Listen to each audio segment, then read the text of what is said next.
ሰላም ጤና ይስጥልን ክቡራንና ክቡራን የአዲስ አበባ ሳይንስና ቴክኖሎጂ ዩኒቨርሲቲ የዩቲዩብ ተከታታዮች እንደምን አላችሁ? በዕለት ተዕለት የገጠርና የከተማ ኑሯችን ውስጥ ከጊዜና ከገንዘብ ወጪ ባለፈ የባሰ ፈተና የሆነብን አንድ መሰረታዊ ችግር አለ። እሱም የምግብ ማብሰያ ኃይል አቅርቦት ነው።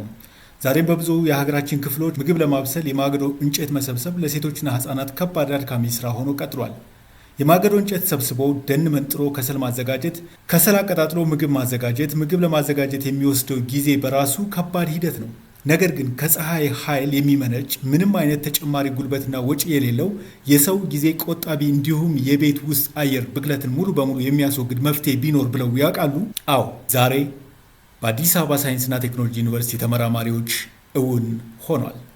ይህን ድንቅ የምርምር ስራ ከሰሩት የምርምር ባለሙያዎች አንዱ ከሆኑት ዋና ተመራማሪ አርከቦም ኃይሉ ጋር በተሰራው የምርምር ስራ ላይ ቆይታ እናደርጋለን። እንድትከታተሉ እንጋብዛለን። እሺ፣ ስሜ አርከቦም ኃይሉ ነው። የአካባቢ ምህንድስና ትምህርት ክፍል አባል ነኝ። የሰራነውም ስራ ቦክስ ኩከር ነው የሚባለው። ሶላር ቦክስ ኩከር የፀሐይ ኃይልን በመጠቀም ምግብ ማብሰል። የፀሐይ ኃይልን በመጠቀም ምግብ ማብሰል ማለት የቦክስ ኩከር ላይ ከላይ መስታወት አለው። በመስታወት ውስጥ የፀሐይ ብርሃን ያልፋል። ኤሌክትሮማግኔቲክ ስፔክትረም ላይ የፀሐይ ብርሃን ቪዚብል ላይት የምንለው ሃይ ፍሪኩዌንሲ እና ሾርት ዌቭ ሌንግዝ ነው ያለው። በመስታወቱ ሲሄድ ያልፋል። ወደ ቦክሱ ከገባ ግን የተወሰነ ኢነርጂ ሉዝ ስለሚያደርግ ሲመለስ ከኤሌክትሮማግኔቲክ ስፔክትረም ከቪዚብል ላይት ወደ ኢንፍራሬድ ይሄዳል። ኢንፍራሬድ ደግሞ ፍሪኩዌንሲው ሎው ነው፣ ዌቭ ሌንግዙ ደግሞ ሎንግ ነው። ስለዚህ መውጣት ያቅቷል። ስለዚህ ላይት እየገባ መውጣት ሲያቅተው ውስጡ የታፈነ ሙቀት ይፈጥራል። የታፈነ ሙቀት ደግሞ ውስጥ ያሉት ድስቱም አብዞርበር የምንለው ማለት ጥቁር የተቀቡ ናቸው። ብላክ ደግሞ ባይትስ ኔቸር አብዞርቢቲቪቲው ሃይ ነው። ስለዚህ ውስጥ ያለው ምግብ ይበስላል ማለት ነው። ኦኬ፣ ምንድነው የእኔ ስፔሻሊቲ ኢነርጂ ላይ ነው እና ሁለተኛ ዲግሪ ስማር አንዳንድ ጽሁፎችን ሳነብ በተለይ ኢትዮጵያ ውስጥና ያው ኢንጀነራል ደግሞ አፍሪካ ላይ ያለው የኢነርጂ አጠቃቀማችን ሞር ወደ ባዮማስ ይላል እና ኢትዮጵያም ላይ ያለው የኢነርጂ አጠቃቀም 89% አሁን አይ ቲንክ እየቀነሰ ነው። 89-85 ኢን ሬንጅ ነው ያለው ባዮማስ የምንጠቀመው። ያ ማለት ጠቅላላ ከምንጠቀመው ይሄ ኤሌክትሪሲቲ ከምንለው ዲዝል የምንለው የመኪና ትራንስፖርት ምናምን ሁሉም ነገሮች ወደ ቶን ኦፍ ኦይል ኢኩቪቫለንት ይቀየራሉ። እነዛን እንዳሉ ኢነርጂዎችን ኢትዮጵያ ውስጥ ያለውን ወደ ፐርሰንቴጅ ስንቀይረው አብዛኛው ኢትዮጵያ የሚጠቀመው ወደ 89% እንጨት ነው። ያን እንጨት መጠቀማችን ደግሞ ላለፉት 100 ምናምን ዓመታት ኢትዮጵያ የነበራትን የ40% አካባቢ የዛፍ ከቨሬጅ ወደ 2% ወደ 3% አድርሶት ከሆነ ጊዜ በኋላ ደግሞ ከ2000 ምናምን በኋላ እያደገ መጥቷል። አሁን ወደ 12 ምናምን አካባቢ ይመስለኛል። ሪል የሆነው ዳታውን ባይኖረኝም ማለት ነው። ስለዚህ ባዮማስ ደግሞ 89% ላይ ባዮማስ ደግሞ አብዛኛው ምግብ ለማብሰል ነው የምንጠቀመው። ስለዚህ አሁን ያለው የግሪን ሌጋሲ ዛፍ የምንተክለው ምናምን ነገሮችም ምግብ ማብሰል ላይ የሚኖረው ፕሮሰስ ላይ ብዙ ኢንተርቬንሽኖች ቢኖር ይሄ አሁን የሚቆረጡ ዛፎች ቶታሊ ይቀንሳሉ። ሶላር ቦክስ ኩከር በመባል የሚታወቀው ይህ ቴክኖሎጂ ለገጠሪቱ የሀገራችን ክፍል ነዋሪዎች ፍላጎት ጋር ተጣጥሞ የተዘጋጀ ዘላቂ ኃይል መፍትሄ ነው። ኦፕሽኑ ከተማ ላይ ብዙም ቢሆን ግን ይሄኛው ዜሮ ኢነርጂ ነው። ኢነርጂ ብዙ አይወስድም። ስለዚህ ከተማም ላይ መጠቀም እንችላለን። ግን ታርጌት ግሩፑ ገጠር ያሉት ሰዎች ላይ ነው። ኤሌክትሪሲቲ ያልደረሳቸው፣ ሞደርን የሆነ ኢነርጂ የማይጠቀሙ፣ ኢንዶር ኤር ፖሉሽን ያላቸው ገጠር ላይ ከሄድ ሳሎኑም ኪችኑም ምናምን በጭስ እንትን ያለ ነው። ያ ጭስ ደግሞ አብዛኛው እንጀራ ለመጋገርና ምግብ ለማብሰል የሚመጣ ጭስ ነው። ስለዚህ ተደራሽነቱ ሞር ታርጌት የሚያደርገው የገጠር ያለውን ማህበረሰብ። ብዙ ጊዜ የታዳሽ ኃይል እቃዎች ኢኒሻል ኢንቨስትመንታቸው ሃይ ነው። ራኒንግ ኮስት የላቸውም። ፔባክ የሌላቸውም። ያን ያህል ሎንግ አይደለም፣ ሾርት ነው። አሁን ለምሳሌ የምድጃ ብገዛ ምናልባት አሁን ከተማ ላይ ሞደርን የሚባሉ ምድጃዎች 3000 4000 አሉ።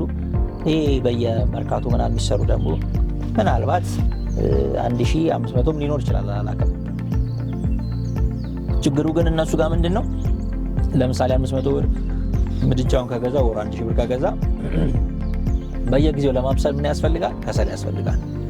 ከሰል ደግሞ አሁን በጣም ትንሿ ራሱ ማዳበሪያ በጣም ውድ ናት።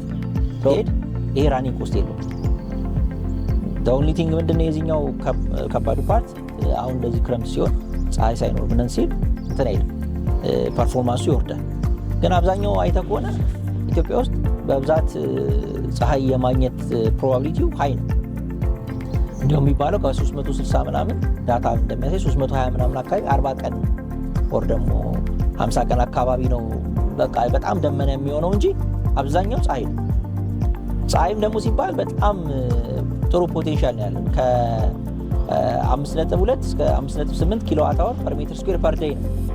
ፐር አነም ደግሞ ስናይ ወደ 2000 ኪሎዋት አወር ፐር ሜትር ስኩዌር ፐር ይር ነው ያለን። ይሄ ደግሞ ትሮፒካል ኤሪያ ካሉት ሀገሮች ጋር ያው የኛም ወደ ላይ ከ8 እስከ 13 ነው ላቲቲዩዱ። ስለዚህ ጥሩ ፖቴንሻል አለን። ይህም ብንጠቀም ራኒንግ ኮስት ዜሮ ነው። ኦንሊ ቲንግ የሚሆነው ምንድነው? ኢንቨስትመንት ኮስት ነው። እሱ ብቻ ሳይሆን ምግብ ስናበስል ሴት እህቶቻችን አብረው ከምግቡ ጋር መሆን አለባቸው፣ ለማማሰልም የተለያዩ ነገሮች ለመክተት ምናምን። ይሄኛው ላይ ግን ምንም አያስፈልገውም። እንደ ኦቨን ስለሆነ ለምሳሌ ሽሮ መስራት የፈለገ ሰው ሽሮውን እንትን ቲማቲሙን ሽንኩርት ምናምን አንድ ያርጋል፣ ሽሮ ይገባል፣ ውሃው ይደረጋል፣ ከዛ ይቀባል፣ ይበስላል። መኮረኒም ከሆነ እንደዛው ማለት ኦቨር ኩክድ አይሆንም። ምክንያቱም ቴምፕሬቸሩ በጣም ወደ ላይ እንድትሄድም አሁን ኦቨን ላይ ከሄድን 400-500 የሚሆንና የአንተ ፓርቲሲፔሽን ያስፈልጋል፣ እንዳያር ማማሰል፣ ከዛ ደግሞ ኦቨር ኩክድ እንዳይሆን ውሃ መጨመር፣ ውሃ መቀነስ ምናምን። ይሄኛው ግን ማክሲመም ወደ 90 ምናምን ስለሆነ ያ 90ውን አንድ ላይ ይዞ ዊዝን 90 ዲግሪ ሴንቲግሬድ ኢነርጂው ነው ሞር እየጨመረ የሚመጣው እንጂ ይሄ ከሴንሲብል ፓርት አይወጣም፣ ወደ ላተንት አይገባም ይሄኛው፣ ምክንያቱም ፍላት ፕሌት ኮሌክተር ስለሆነ ማለት ነው። ስለዚህ ያንን ኢነርጂ ብቻ ይዞ ነው ለረጅም ጊዜ ሲቆይ ምግቡን የሚያመስል። ስለዚህ የሴቶችንም ፓርቲሲፔሽን ሞር ኢንቮልቭ አያደርግም። ያ ማለት ጊዜያቸውን ሌላ ነገር ላይ ማዋል ይችላሉ። ፕላስ ደግሞ ብዙ ጊዜ አይተህ ከሆነ የጾታ ጥቃት አለ። እንጨት ሲሰበስቡ ሲሉ ጊዜያቸውን ያጠፋሉ። ከባድ አንዳንድ ህጻናትም ናቸው የሚሰበስቡት እንጨቱን ምናምን እና ያ ነገር ይሄኛው ቶታሊ ኢሊሚኔት ያደርጋል ማለት ነው። ስለዚህ ኦቨርኦል ስታየው ኢኮኖሚክ አናሊሲሱ የምትሰራው ኢንተርምስ ኦፍ ኢንቨስትመንት ብቻ ሳይሆን ኢንተርምስ ኦፍ ታይም ስታየው፣ ኢንተርምስ ኦፍ ሌበር ኮስት ስታየው፣ ኢንተርምስ ኦፍ ኦፕሬቲንግ ኮስት ራኒንግ ኮስት አድርገህ ስታየው ኦቨርኦል ይሄኛው ሞር የተሻለ ነው። እሱም ቢሆን ግን ዲቴል ለወደፊቱ ደግሞ ጥናት የሚያስፈልገው ነገር ነው። አሁን ኤክስፐሪመንት የምንሰራው ቅድም እንዳልኩ የግሌዚንጉ 2 1 ቢሆን ከላይ ከታች ቢሆን ብለን 3 ሴታፕ አስቀምጠናል። ሪፍሌክተር አለው ደግሞ ዙሪያው። ሪፍሌክተሩ ኢስት ዌስት ቢሆን፣ አይ ኖርዝ ሳውዝ ቢሆን፣ ሙሉ ሪፍሌክተር ቢሆን የሚል ሴታፕም አለ። ሌላ ሶስተኛ ቅድም እንዳልከው ሲንግል ፋሚሊ ቢሆን፣ ደብል ፋሚሊ ቢሆን እና ደግሞ ቢግ ፋሚሊ። ይሄ የዩናይትድ ኔሽን ያስቀመጣቸው የፋሚሊ ሳይዝ አለ። እነዛ ደግሞ ፋሚሊ ሳይዝ የሚበሉት ምግብ አለ። በዛ ሳይዝ መሰረት የተሰሩ ናቸው ቦክስ ኩከሮቹ፣ ትንሽ መካከለኛና ትልቅ። በነገራችን ላይ ይሄኛው እንትን የዛፍ የተራቆተባቸው አካባቢዎች የስደተኞች ካምፕ የለም፣ ሪሶርስ በደንብ የማያገኙ ግን ማብሰል ያለባቸው ሰዎች አሉበት። እዛ አካባቢ ላይ በጣም አይዲያል የሆነ ፕሮዳክት ነው። ምክንያቱም ስደተኛ ካምፕ አካባቢ ላይ በጣም ብዙ እንጨት አይገኝም። ስደተኛው በጣም ብዙ ነው። ኤሌክትሪሲቲም በጣም አቬለብል አይደለም። እንዳልኩ እነዚህ ከሰል እንጨት የሚባሉ ሞር አይገኙም። ይሄኛው ግን ምን ያደርጋል? የተወሰነ ቦታ ላይ ፀሐይ ብቻ ማግኘት ነው፣ ምግብ ማብሰል ይችላል።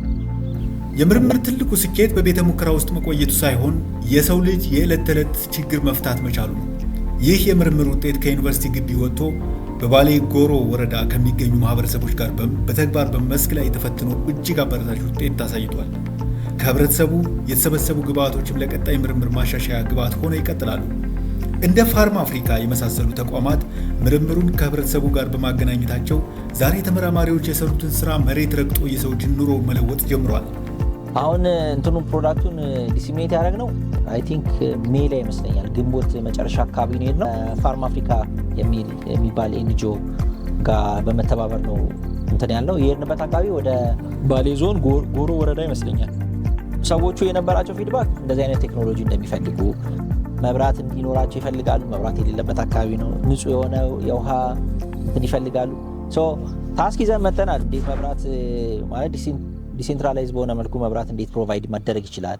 ምክንያቱም ቅድም እንዳልኩ ኢነርጂ ስለሆነ ስፔሻሊቲ ዊንድ አለ፣ ሶላር አለ።